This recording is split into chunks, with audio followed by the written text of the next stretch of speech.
Assalamualaikum warahmatullahi wabarakatuh. Para pemirsa yang berbahagia, pada kesempatan kali ini guru kita, Gus Baha, akan memberikan penjelasan tentang Supaya di masa tua kita bisa hidup tenang, tinggalkan 4 kebiasaan buruk ini. untuk mendukung channel ini. Jangan lupa like dan subscribe dari pemirsa semua. Mari simak baik-baik penjelasan Gus Baha sampai selesai. Selamat menyaksikan. Makanya saya sering nangis. Andaikan orang-orang Islam itu ikhlas dan berperilaku kayak umumnya orang, itu jadi wali semua. Karena yang qobliyah terus ya baik, yang ba'diyah terus baik, yang tahajud witir ya baik. Tapi bayangkan misalnya ada orang mau masuk Islam, kebetulan sing didelok orang seperti itu, rasido Islam gitu. Duha walang rokaat, sholat duha itu paling abdul kan 8 duhur, qobliyahnya 4, ba'diyahnya 4, asar, qobliyah, ba'diyahnya goblok kalau asar. Bukan dipuji karena salah. Maghrib sholat awabin sampai isya itu witir itu sebetulnya 11 rakaat ditambah ba'diyah isya berarti 13 rakaat. Itu kira-kira sing apik Islam ora sida mergo wegah salate. Tapi baru kayak wong Islam sing ra soleh-soleh, salate pas pendak maktubah. Wah ketok Islam kok gampang. Cek rokokan bareng komat pateni melok salat. Bar salam balik nang rokoke dirokok. Yang sangat saya hormati, yang sangat saya kagumi Kiai Haji Mustofa Bisri, sedanten para habaib ingkang kula hormati, wabil khusus Habib Hasan Asgaf ingkang saya hormati, mas-mas kawula keluarga teng mriki ingkang kula hormati, yang masih haru nangis dawuh Gus Mus monggo diterusaken. Mergi ceritane niku mengharukan betul. Kula bagian sing santai mawon. Jadi diantara yang disesali Sayyidina Umar itu justru kesolehan Abu Bakar yang berlebihan, karena nirune terus kangelan. Terus kula mau ngertos niki kelakuane Mas Amak, Mas Aziz soleh pas-pasan supaya anaknya lebih ringan, itu jadi nirunya lebih ringan. Jadi Abu Bakar ketika diangkat jadi khalifah itu pagi harinya masih ke pasar bawa dagangan. Ditanya beberapa sahabat, kamu mau kemana? Ya mau ke pasar. Ngapain? Ya cari rezeki untuk keluarga kami. Beberapa sahabat, kata beberapa sahabat, kamu tidak usah melakukan itu. Singkat cerita terus ada rapat supaya Abu Bakar itu digaji. Akhirnya digaji dan beliau nggak perlu kerja tapi fokus memikirkan umur al-muslimin. Tapi setelah beliau mau wafat itu semua gajinya dihitung, kemudian nyuruh keluarganya diganti. Akhirnya diganti. Setelah diganti, beliau dalam posisi wafat, segala kebaikannya diceritakan. Itu komentarnya Sayyidina Umar itu lucu. At-abtaman ba'dak. Mbok nak soleh aja nemen-nemen, sing genti ku repot. Jadi kalau Pak Hamid itu terkenal alim, terkenal wali, terkenal dunyane mustajab, ku sing repot itu putune. Kalau nak gojlok Mbak Idris rawani. Mergo paman, tapi nak terus niku repot putune. Misalnya apa yang ganteng ya kalah ganteng, apa alim ya kalah alim, donga mandi ya kalah mandi. Pokoknya kalah kabeh. Terus repot. Mulane maca manaqib niku nggih resiko sebetulnya. Kula niku cara dadi putune Mbah Hamid, iki ora wani cerita Mbah Hamid, demen diarani, lah putune kok ngene. Dadi niku nggih repot. Terus ini nak Gus Ipul pun nyerah ke kula pun buat nyerah Gus dadi wali, pun kepinginnya wali kota mawon. Niku pun mau cocokan kalian kula pas kawine napa nikahe Mas Aziz. Terus babai wali tadi ini frustasi, mun frustasi.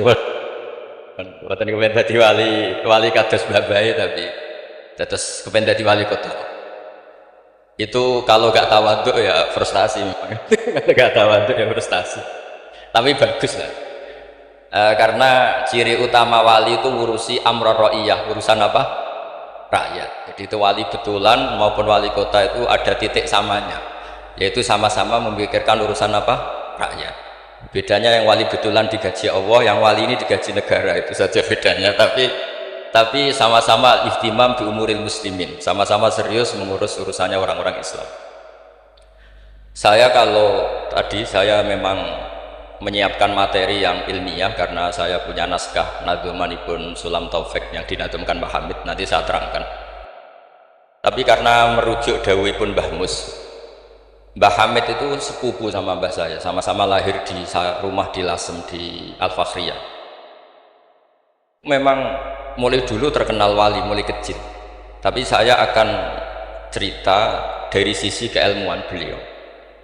Beliau lama sekali ngaji di Mbah Khalil Harun, jadi mertuanya Ki Bisri. Tapi lebih lama lagi ngaji di Mbah Dimyati. Mbah Dimyati itu 12 tahun. Sampai dapat julukan Abdul Juman. Juman itu satu nadzuman ilmu balaghah yang paling sulit. Jadi balaghah itu ada karangan Mustafa Al-Hulayaini, itu yang bentuk nasar itu masih gampang. Ada Jauharul Maknun itu masih gampang. Setidaknya bisa dianggap gampang. Kalau nggak gampang ya dianggap gampang. Tapi yang paling susah itu Juman. Saking susahnya itu nggak ada yang bisa nyarai. Akhirnya mu'alifnya nyarai sendiri. Itu namanya kitab Ukudul Juman. Jadi didol gak payu, akhirnya dipayoni mu'alifnya sendiri.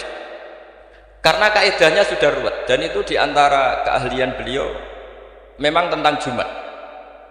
Seperti yang diceritakan Gus Mus tadi, diceritakan Mbah Mus tadi. Kalau orang ahli balaghah itu mengutarakan sesuatu itu indah. Itu yang dingoyai para ulama-ulama dulu. Tapi ya resikonya kalau sudah menghujat, itu ya sejelek-jelek. Itu orang Arab itu kalau sudah benci seseorang dan membayangkan wajahnya jelek, itu orang Arab kalau bilang itu kabak roten nakarot hati. Jadi wis koyok tletong garing sing dicucuki pitik. Wong tletong garing wis elek ijek dicucuki napa? Pitik. Jadi orang Arab itu memang ahli balaghah. Jadi kalau muji ya sundul langit, nak menjatuhkan juga sejatuh-jatuh. Dan itu ada ilmunya. Sehingga orang Arab itu misalnya muji orang baik, berperilaku gimana kalau kamu hubungan dengan orang sekitar Anda. Itu unik cara berpikir orang Arab. Karimun mata amdahu walwar ma'i wa idza malum tuhu wahdi. Kalau saya kenal kiai, kalau saya kenal habib atau kenal orang alim, itu orang-orang mulia. Orang mulia itu cara memperlakukan gimana? Karimun mata amdahu, mesti amdahu walwar. Sekali saya muji dia, pasti saya puji bareng-bareng orang banyak. Tapi wa idza malum tuhu wahdi, ketika saya kurang berkenan atau agak kritik, pasti saya kritik sendiri. Akhirnya itu jadi pola sosial yang sampai sekarang itu menopang Indonesia. Indonesia itu begitu mencintai Pak Karno, Pak Hatta, mencintai para pendiri bangsa ini. Dan ketika mencintai itu diungkapkan secara publik. Dan ketika ada tidak cocoknya, misalnya ya apalah namanya orang kan ada tidak cocoknya, ya dimpet dewe. Jadi rodok-rodok buku sundupan kira-kira gitu karena memang itu etika yang benar. Jadi karimun mata amdahu walwar ma'i wa idza malum tuhu wahdi. Orang mulia itu orang yang kayak apa? Orang yang ketika baik atau ketika kami puji, akan saya puji secara publik, secara massal, secara masif. Wa idza ma lumtuhu wahdi. Dan ketika saya kurang berkenan atau agak ngeritik, maka akan saya kritik sendiri. Misalnya dalam banyak hal, saya sama orang yang terkenal wali itu ya kadang tidak cocok. Tidak cocoknya mungkin hasut atau nggak bisa niru, tidak tahu saya. Tapi ya kadang-kadang tidak cocok. Tapi itu tampet. Nah, ini tak omongkan itu untuk cerita, bukan.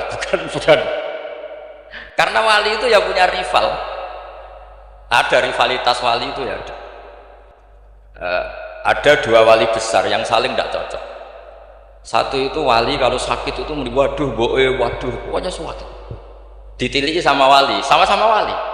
Kamu itu wali kalau sakit waduh wali model apa? Wali itu ya kayak saya, tidak pernah sambat. Kalau sakit pun menengahi. Terus justru itu masalah kamu di situ. Sok wali pakai perilaku wali. Justru saya seperti ini jadi wali karena koyok wong awam. Ini tawaduk saya. Jadi ini dua wali besar, gejolak-gejolak kan. Maka kalau ada orang ini, waduh bu, ya doang kepe wali yang sedang tawadhu, niru orang awam gitu. Atau memang awam betul. Jadi wali itu ya gejluk-gejlukan, ya saling tidak cocok. Maka masyhur dalam cerita Abu Yazid Al-Bustami, itu beliau GR sama Allah sampai tanya, ya Allah yang setingkat dengan saya itu siapa? Itu dijawab, yang tidur dekat kamu itu. Satu kamar tidur terus, hanya sholat fardu dia bangun. Padahal Abu Yazid itu tahajud, witir, apa saja dilakukan. Ditanya sama Allah, kenapa ya Allah? Kamu itu ibadah serius sama saya itu kayak nganggap saya gimana gitu. Kalau kamu udah ibadah kayak mesti saya hukum. Kalau ini tidak, nganggap saya itu baik, terus ditinggal tidur. Jadi saya ini agak ya kalau ya tadi ingin jadi wali yang jalur-jalur gitu lah, yang kayak gitu.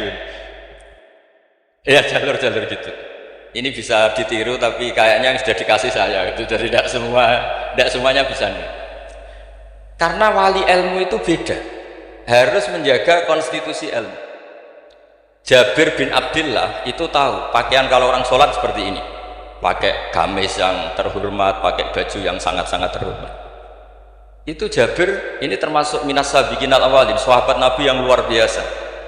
Itu datang ke masjid, gamisnya dicopot, pecinya dicopot, terus tinggal satu sarung, akidan tarafaihi ala atikihi. Ini cerita itu ada di Bukhari, di bab Kitabul Ilm.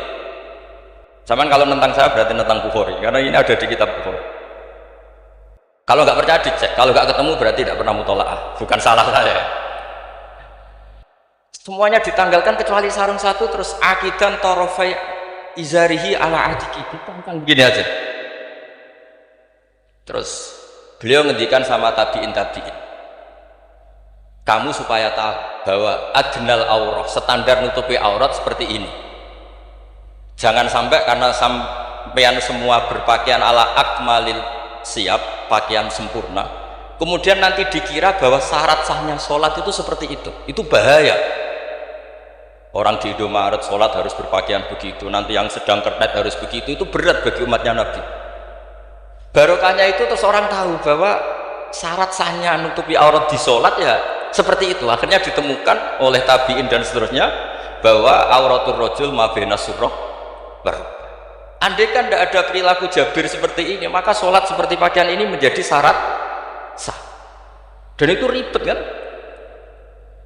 Orang yang sedang celananan harus sarungan dulu, yang sedang pakai kaos harus pakai jubah dulu, padahal dia kernet misalnya, kan repot. Jadi wali jalur ulama itu memang agak aneh. Makanya ya jangan ditiru lah, kalau tidak ulama jangan ditiru. Makanya saya tuh ya kadang-kadang pura-pura ada dengar itu kalau ada cerita-cerita wali-wali yang khusyuk-khusyuk, yang ibadahnya berat-berat, itu saya tidak siap dengar. Saya lebih siap dengar begini, Mu'ad itu ngimami sholat, bacanya kepanjangan. Alhamdulillah ditegur Nabi, kalau ngimami jangan panjang-panjang. Itu saja yang saya hafalin yang model gitu. Andai kan Nabi hidup di zaman akhir, nggak perlu negur karena sudah kulhu semua. Berarti sampean kulhu rencana Nabi gitu, karena sudah ada panjang-panjang. Tapi yang menjadi ditegur mungkin kok jadinya kulhu itu, kulhu terus itu. Jadi sebetulnya untuk menjadi wali itu ada banyak hal. Ada wali penjaga konstitusi ilmu. Sehingga kata Imam Nawawi, Tofa Rasulullah sallallahu alaihi wasallam raqiban wa yatufu ashabuhu musyatan.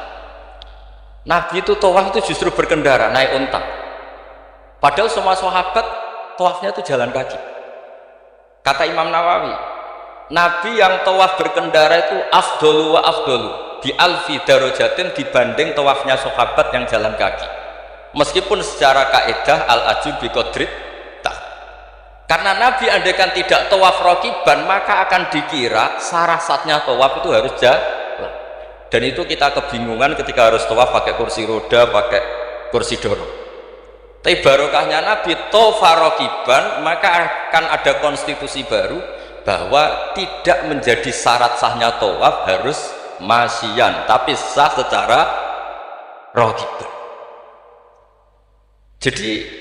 Jadi wali itu ya macam-macam. Sehingga kitab Sulam Taufik yang dikarang oleh Habib Alim Al-Alamah Abdullah bin Husain bin Thohir itu dikarang seorang habib, alim alamah, wali abdal. Tapi ketika ngarang fikih itu diantara yang ditersangkakan itu apa? Ijabu malam yajib, mewajibkan sesuatu yang tidak wajib. Saya ini didikan Mbah Maimun, didikan bapak. Kalau Mbah Mun ngeluh, aku sakjane ya kepengen hak santriku tirakat, apalah. Tapi tirakat itu gak wajib. Engko nak ijabu malam yajib aku dosa. Akhirnya keterusan kok entah ketirakat. Jadi bagi yang tidak dirakaat anggap aja ngelakoni apa? Tidak boleh mewajibkan sesuatu yang tidak wajib. Sampeyan ndak boleh bilang santriku wajib puasa Senin Kamis. Wong jare kitab sunat kok arani wajib. Tapi resikonya nanti santri merata puasa Senin Kamis, mergo mbok arani sunat terus. Resiko mana? Tapi apapun itu ini ilmu.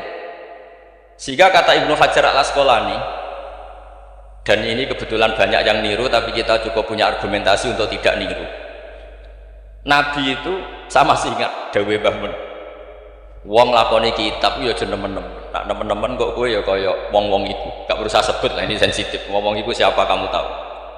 Nabi itu kalau habis sholat, karena Rasulullah SAW idan sorofa min sholatihi aqbala alal hadirin atau alal musallin. Jadi Nabi setelah sholat, kalau beliau menghadap kiblat, setelah itu menghadap kemana? Ke timur, karena aqbala alal hadirin.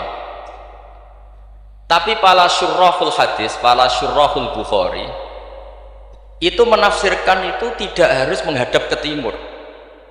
Itu adalah bentuk maklumat dari Nabi bahwa imam setelah sholatnya selesai harus mengatakan sesuatu atau melakukan sesuatu apa saja untuk memaklumatkan kalau sholatnya sudah apa? Selesai.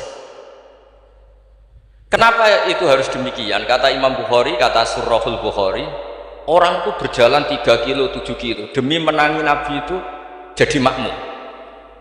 Bayangkan kalau Nabi tetap menghadap kiblat dengan posisi kayak tawarruk lungguh tahiyat akhir, nanti Nabi dikira masih sholat. Dan kalau orang itu takbir Allahu Akbar terus ikut duduk, sholatnya sah pada sah? Tidak sah, karena dia menggantungkan sholat dengan orang yang sudah tidak sholat. Itu bahaya, secara fikih seperti itu udah bahaya, karena irtibatus sholat biman laisa fi sholatin, dia menggantungkan sholat dengan orang yang sudah tidak. Dan itu secara fikih bahaya, maksudnya bahaya dianggap gak sah. Untuk memaklumatkan itu maka Nabi menghadap ke timur kalau dalam konteks Indonesia, supaya mereka tahu kalau Nabi sudah tidak sholat. Nah, kiai-kiai Jawa pinter, penggantinya kalau madhep timur kok sawangane apa yang ngandani, akhirnya madhep ngalor. Ini sudah kompromi politik, sudah ada ngadep netan tapi madhep ngalor. Ada yang nggak madhep netan, nggak madhep ngalor, tapi astagfirullahaladzim, astagfirullah. Sementing jangan tunjukkan dengan rokokan. Nah, itu nggak boleh. Jadi makanya nggak boleh membuang ilmunya ulama, karena dengan penjelasan seperti itu sebenarnya yang paling pokok adalah pemakluman bahwa sholat ini sudah selesai, sehingga yang datang tidak menjadi makmum. Karena sekali yang datang posisi makmum itu nanti dia menggantungkan sholat dengan orang yang sudah tidak sholat. Kayak apa guru-guru gitu? Dan itu bisa dipelajari dari kitab-kitab kesayanganipun Mbah Hamid. Saya dengan beliau kalau pakai keluarga, beliau sepupu mbah saya, kalau pakai sanad guru ya misalnya saya sering ngaji sekali sama Mbah Maimun. Mbah Mun bisa lewat Mbah Zubair dulu ngaji Kiai Fakih Mas Kumambang yang di Gresik itu. Kiai Fakih ini ngaji sama Kiai Mahfud Termas, berarti saya kelima. Kalau Mbah Hamid misalnya ini Gus Ahmad, Mbah Idris, Mbah Hamid, Mbah Dimyati. Mbah Dimyati itu adik kandungnya Kiai Mahfud Termas, juga muridnya, jadi khut. Jadi dong sanad itu nanti ketemu semua di Sayyid Abi Bakar Sato, pengarang I'anatut Tholibi. Atau misalnya saya pakai Mbah Mun, Mbah Karim Lirboyo. Mbah Karim ini sama Syekhona Khalil atau sama Mbah Hashim. Setelah itu Mbah Mahfud ya sama di Sayyid Abi Bakar Sato.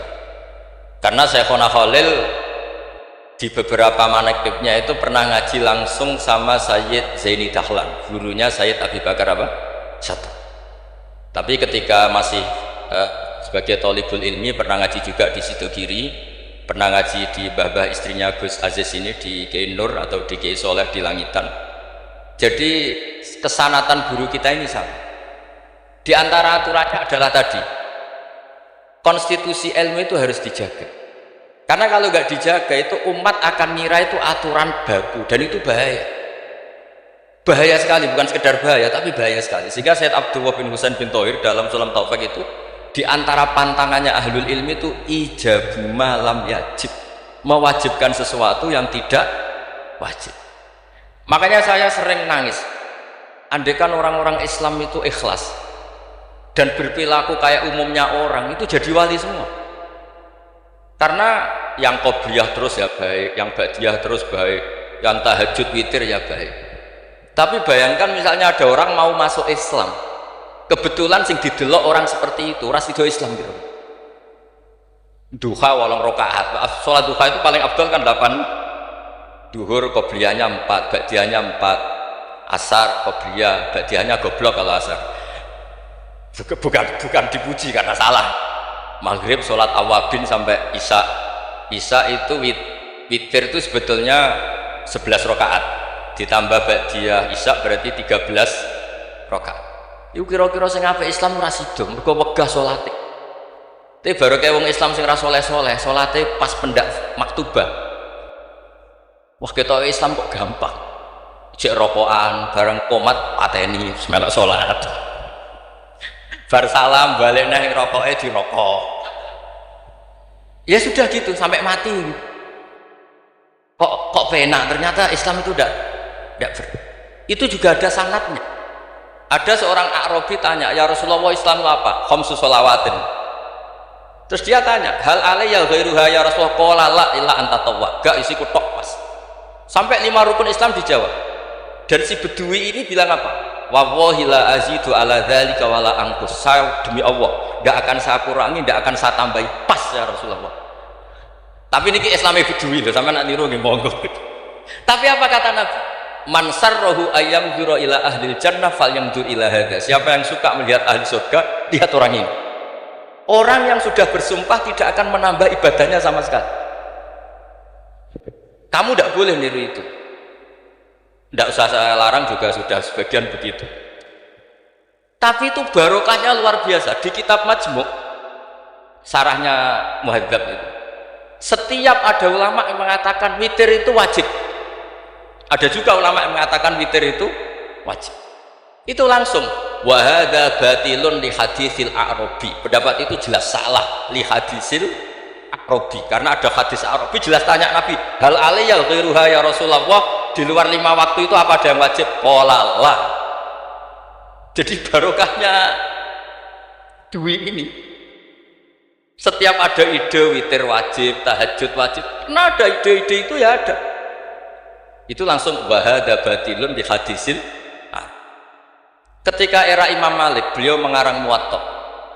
Ini sebagai bentuk penghormatan saya sama Mbah Hamid. Karena kalau beliau terkenal wali itu tidak usah saya terkenalkan. Saya akan mengikuti Mbah Mus tadi. Sisi belatapa beliau seorang alim alam, seorang ahli balaghah. Nanti saya baca, saya juga bawa manaqibnya beliau. Ketika Imam Malik mengarang Muwatta, itu di teks Muwatta itu ada kalimat begini, ghuslul jum'ati, ada yang baca ghuslul jum'ati wajibun ala kulli muhtalimin. Mandi Jumat itu wajib bagi setiap yang sudah akil balik. Al witru hakun wajibun ala kulli muslimin. Itu Imam Malik langsung nyusuli, laisa huwa kama tarawuna. Makna wajib di situ bukan seperti yang kamu bayangkan. Jadi tidak wajib kalau ditinggal nggak mandi terus nggak apa? Sah.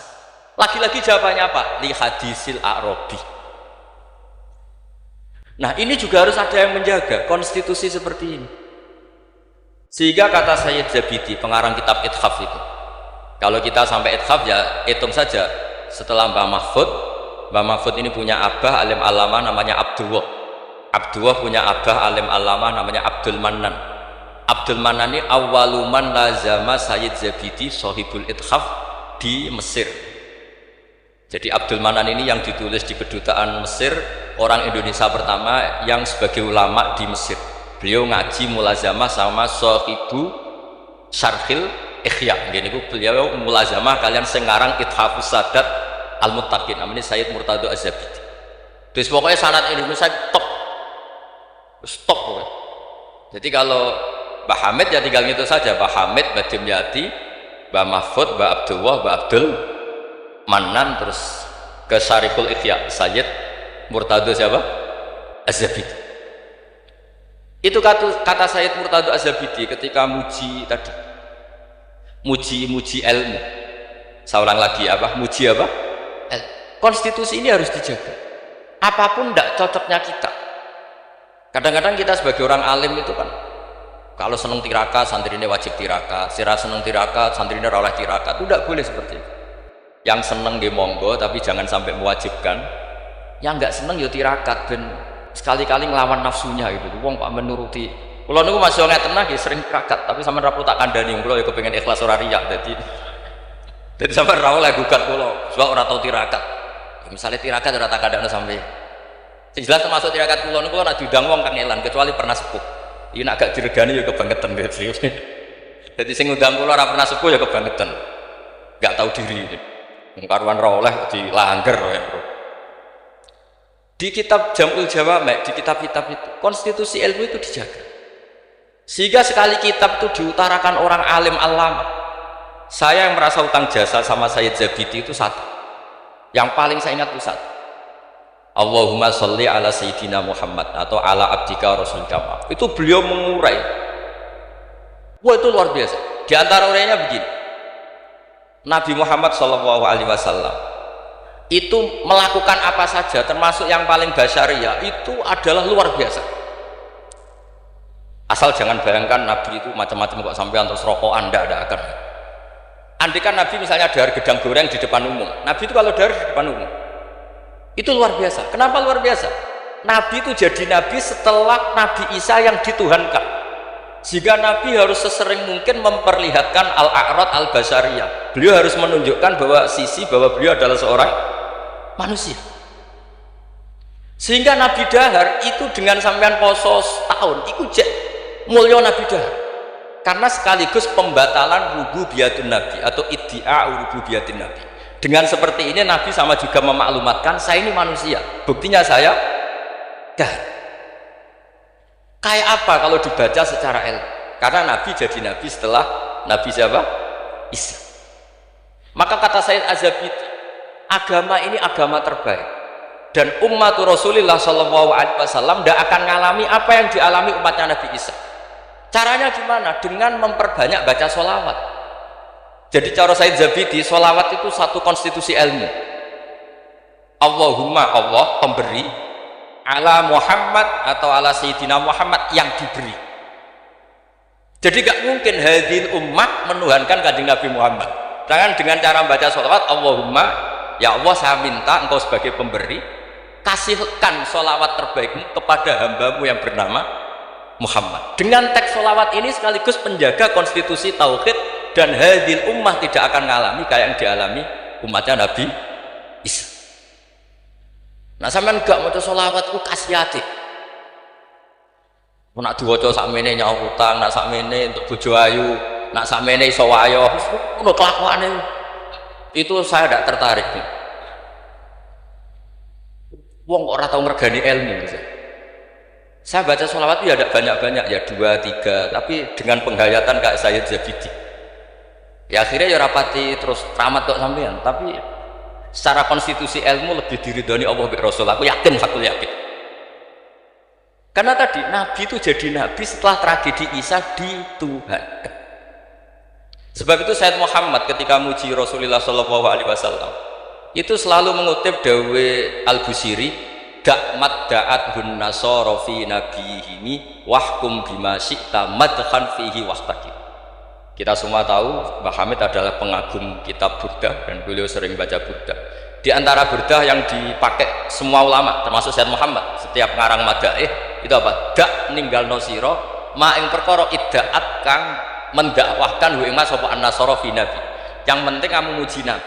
Aturan dasarnya apa? Tinggalkan apa yang pernah dilakukan orang Nasrani, yaitu saking mujinya Nabi Isa sampai menuhankan Isa. Itu saja kamu hilangkan. Dak mad da'athun nasara fi nabi.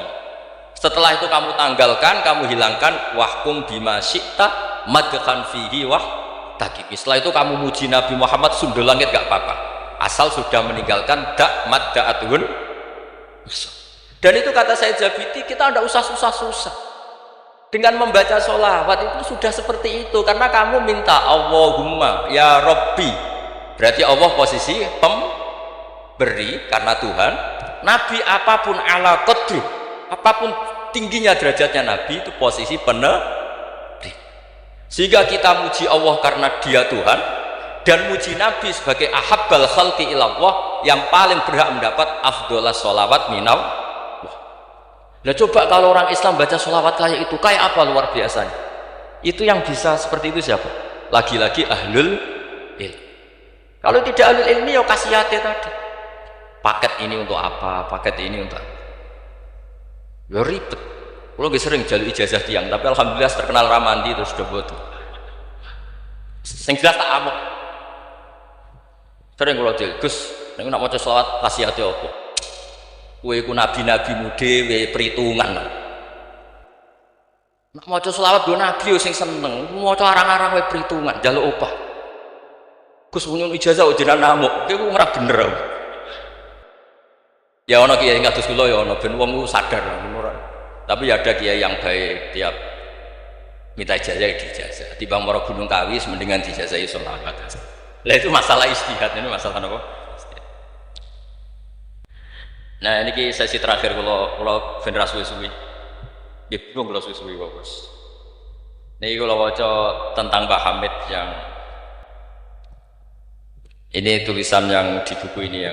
Ini tentu sudah disahkan Pak Idris, di sini juga ada tanda tangan beliau. Bismillahirrahmanirrahim. Wajtahada kullal istihadi khilalaha fa akhudha min kulli ilmin min ulumiddin khadzuhul awfa wa qistahul akfa wa baro'a fi ilmil balaghati wal bayani hatta istahara bi abdil juman li qudrati istidharihi abyata wa syawahida manzumati ukudil juman bi kulli jaudatin wa itqanin wa uyina akhiran mudiran wa umdatan lil ma'had wa mudiran idaratil madrasah allati unsiat di awali maratin lil ma'had. Jadi beliau itu sudah rahasia umum, sampean tanyakan orang alim manapun, pantangannya mesti maca juman. Wis wah wong alim sak Indonesia lah, kon ngorek juman mbok pae sak miliar mikir yakin. Pemene nak sing ngaji kula. Nak sing ngaji wong goblok mungkin wis rada aman, napa? Nek sing ngaji padha wong alime mesti mriyang. Iki macane man tamin, apa manna. Bahasa Arab yo lucu, man yo tulisannya mem nun, manna yo mem nun, min yo ribet dengan bahasa Arab. Makanya ada orang tanya maknane lam tarjiman gara-gara itu. Gus maknane lam tarjiman apa? Oh, jebule lam taro daman. Ram taro ra ningali sapa mar'ah daman ing getih, diwaca langsung lam tar diman. Pusing kene. Karena syaratnya jadi orang alim itu dua. Satu punya guru alim, dua punya murid alim. Di guru alim tok iso istirahat. Mergo kok muridnya bodoh iso dibodoni. Tapi nak sampai di guru alim, di murid alim meriang. Lho kula bayangno dadi Badhe Nyati Termas meriang. Mbah Hamid mriku pun alim nate ngaji teng Mbah Khalil Kasingan. Mbah Khalil Kasingan itu tesih bayi Mbah Mun. Orang yang sarang Mbah Khalil Kasingan itu yang sarang Khalil Harun. Adikipun Mbah Umar Harun. Niku menantu saking Mbah Ghazali pendiri Pondok Sarang. Malane Mbah Mun nak dibalik Gus Mus Lek Mustofa mergi jan pernah sepuh. Sepuh niku, sepuh Mbah Mus. Niku Ibnu Hajar Al-Haytami. Niku muridnya Zakaria Al-Ansori. Zakaria Al-Ansori di guru jenenge Ibnu Hajar Al-Asqalani. Nek ape ngaji yo meriang, mergo kon maca. Ah, maca. Gurune alim alam. Nek ape mulang yo meriang, mergo muridnya alim.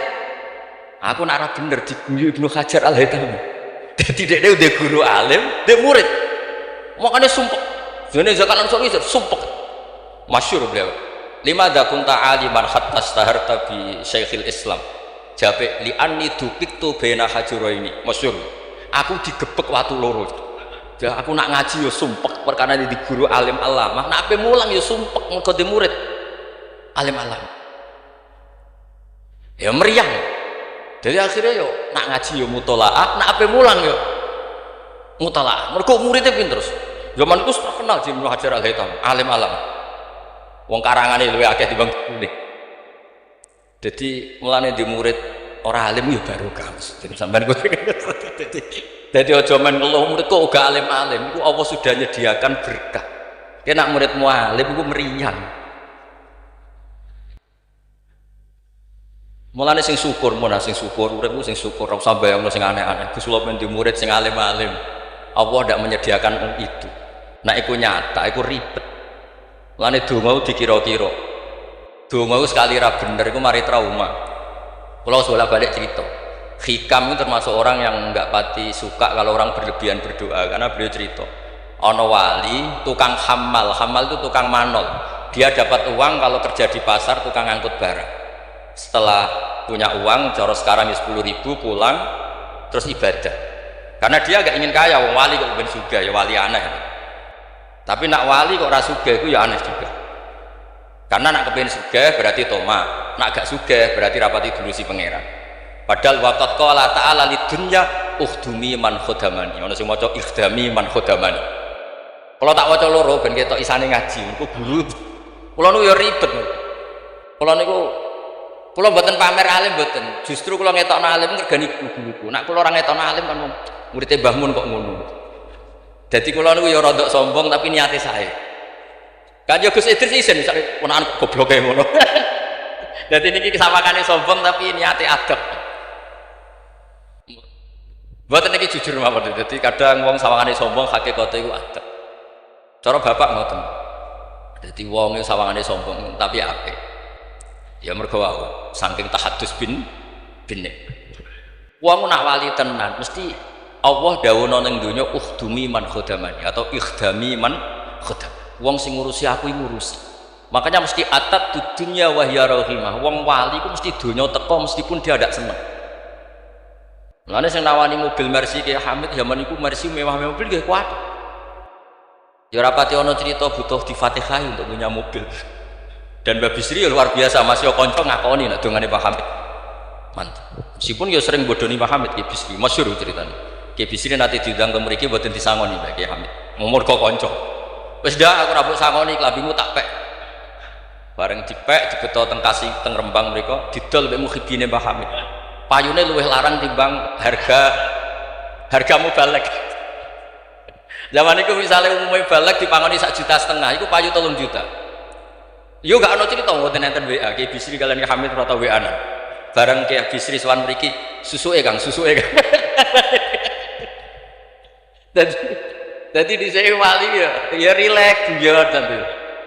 Dadi singkat cerita niki hamal niki ndonga ya Allah kula niku wali, mau kepengin mangan sak piring niku dadi hamal. Kula niku sukani rezeki sing ora usah kerja. Walhasil beliau itu udhu'iyah sarikon, di dakwah dia mencuri terus di penjara untuk jatah mangan, tiap hari untuk jatah mangan. Gusti kenapa harus penjara? Kan kamu minta rezeki tanpa kerja. Gak iso sampai pangeran ralat doa bukan sakit. Mulane ndonga niku aja yo sing ana sunah Rasul. Mergo nek sekali keliru niku ribet. Mulane kula nate wonten tiyang melarat wedok elek kebetulan urai. Yo ndongakno Gus, ndongakno bojo kula niku sugih. Aku ya tak jawab.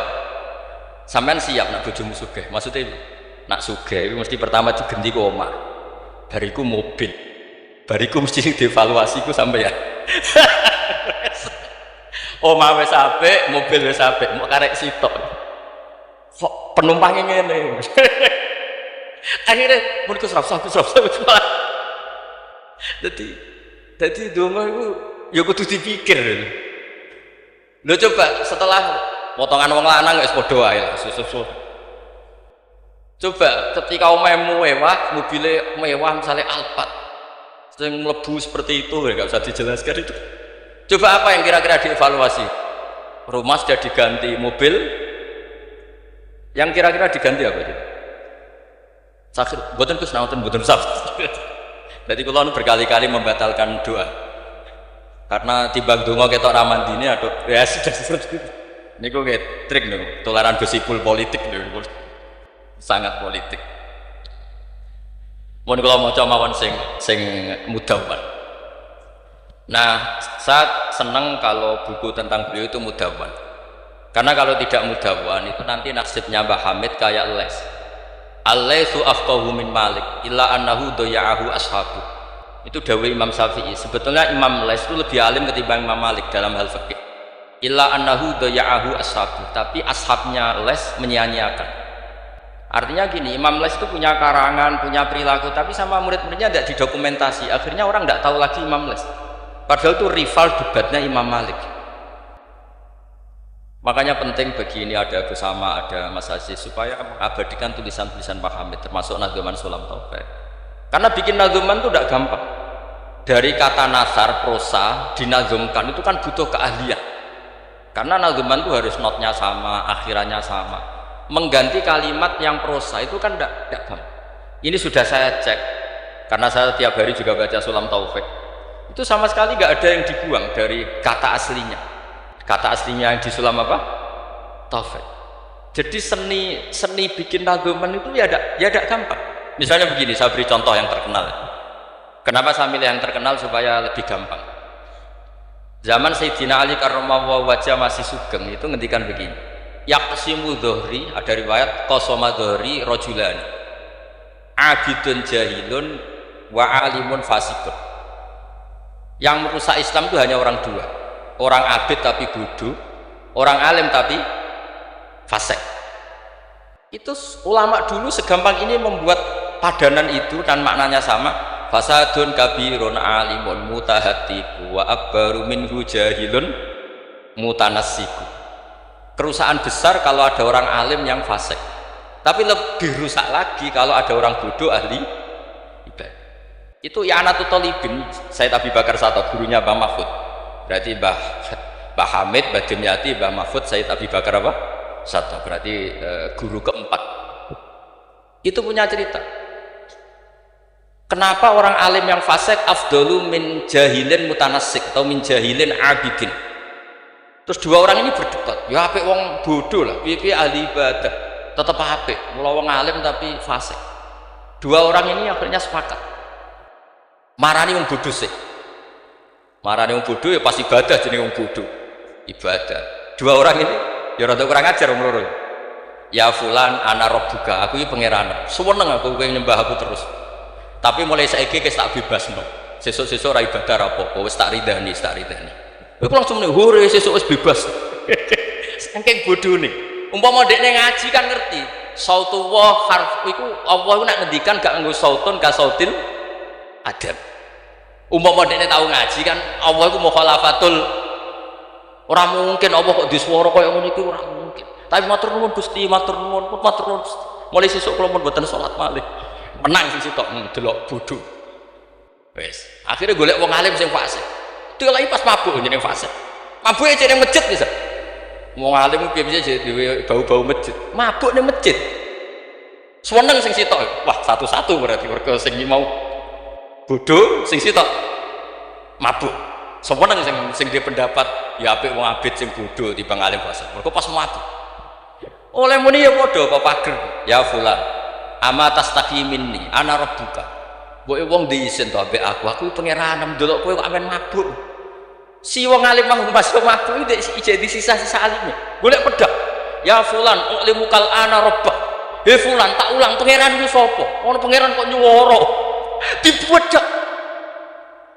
Artinya dekne cek memenuhi definisi ilmu nek Allah mukhalafatul ilham. Wis mabuk lho cek paras. Ya maksudnya nak iso ya aja bodoh, aja ngono, maksudnya nak iso. Tapi ini kalau cerita tentang Mas Sama, tentang Mas Aziz ini, mas-mas kula sedanten. Enggak gampang. Jangan kira terus ini hanya nukil, enggak gampang. Dari lafaz apa? Nathar, prosa, kemudian menjadi apa? Nadzuman kayak tadi dari qasama dhuhri rajulan. Terus diganti apa? Fasadun kabirun alimun mutahatiku wa akbaru minhu jahilun mutanas. Ini saya beri contoh ya. Tak beri contoh. Mari sampean dorang tidak semuanya ngaji Sulam Taufik. Nah, kalau ngaji terus radi ngertos dari teks aslinya. Misalnya begini ya, ini yang hatmun alal mukallafid dukhulu fi dinina ja'a bihi rasulu ma'a subuti bidawami wa akhdhi lazimin la ahkami. Ini kan persis teks di aslinya. Sampean siapapun yang ngaji Sulam Taufik pasti tahu. Terus kadzaka fis sifati wal af'ali subhanahu an al-sunil jubali. Ini mengganti ta'ala amma yaquluna uluwan katsira. Ursila rahmatan ilal makhluqi turran wal ma'rufu bil masduqi. Ini berarti pengganti kata rahmatan lil alamin. Terus ini yang yalzamu kullu muslimin ayyamna'a islamahu wa saunu amma qata'a min qaulin aw fi'lin aw i'tiqadi wa walladhi yatuna birtidad. Ini kan waqad fasha tasahulul kalami fi zamani mukhrijil islami. Itu kan di apa? Di kitab Sulam Taufik memang kalimatnya seperti itu. Bayak suruh fi hadza zaman at-tasahul fil kalam begini-begini sampai keluar dari mereka kalamun sing mengeluarkan mereka dari nopo Islam. Terus di sini diganti waqad fasha tasahulul kalami fi zaman mukhrijil islami wala yarawna dzaka dzamban fatla angkau nidzakal fi'li kufron asla. Itu kan meskipun kamu hanya dengar itu persis seperti kata nasabnya, tapi oleh Mbah Hamid digubah monggo Mbah Berdo sedemikian supaya menjadi nadzuman yang mudah dihafal. Jadi itu butuh malaka. Nah, kenapa beliau punya malaka itu? Karena ketika ditermas di antara kitab yang beliau kaji itu adalah Uqudul Juman sampai punya gelar Abdul Juman.